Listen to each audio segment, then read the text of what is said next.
ഇവിടെ നിൽക്കുന്ന മഹാപുരുഷൻ നമ്മുടെ വോട്ടാ അത് അലമ്പുണ്ടാക്കാൻ നോക്കല്ലേ.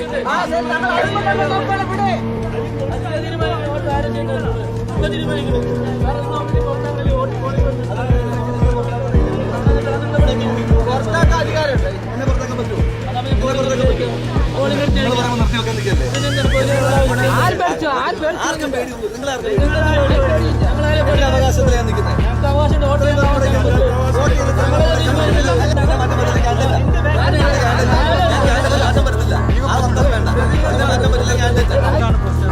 ഒന്നുമില്ല, തോൽക്കാൻ പോകുന്നതിന്റെ പേടി. കാൻഡിഡേറ്റിന് പാസ് ഉണ്ട്. കാൻഡിഡേറ്റിന്റെ പാസ് തരുന്നത് പോളിംഗ് സ്റ്റേഷനകത്ത് പോകാൻ വേണ്ടിയിട്ടാണ് നമുക്ക് പാസ് തരുന്നത്. ഇവിടെ ലോങ് ക്യൂ ആണ്. അപ്പോൾ ഇവിടുത്തെ പ്രത്യേകത എന്ന് പറഞ്ഞാൽ ഈ പ്രദേശത്തിന്റെ ഒരു പ്രത്യേകത, ഇവിടെ വലിയ തോതിൽ UDFന് ഭൂരിപക്ഷമുള്ളൊരു പ്രദേശമാണ്. അപ്പോൾ നമ്മുടെ വോട്ടർമാർക്ക് വലിയ ബുദ്ധിമുട്ടുണ്ടാവുകയാണ്. അപ്പോൾ അവർ പരാതി പറഞ്ഞു. അപ്പോൾ പരാതി പറഞ്ഞതിന്റെ അടിസ്ഥാനത്തിൽ ഞാൻ ഇവിടെ വന്നു. ഇവിടെ തൊട്ടു മുൻപ് ഇടതുപക്ഷ സ്ഥാനാർത്ഥി വന്നു.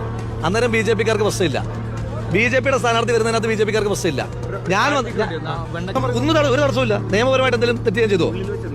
ഉള്ളിൽ വെച്ച് അവർ പറയുന്നത് കാൻഡിഡേറ്റ് അകത്ത് കയറാൻ പാടില്ല. അപ്പം സ്വാഭാവികമായിട്ട് അകത്തുണ്ടായിരുന്ന UDFന്റെ ബൂത്ത് ഏജന്റ് ചോദിച്ചു, നിങ്ങളുടെ കാൻഡിഡേറ്റ് വന്നില്ലേ? അല്ല, ഞങ്ങളുടെ കാൻഡിഡേറ്റ് വരാം. അതെന്തിനാ? അവരുടെ കാൻഡിഡേറ്റ് വരാം, UDF കാൻഡിഡേറ്റ് വരാൻ പറ്റില്ല.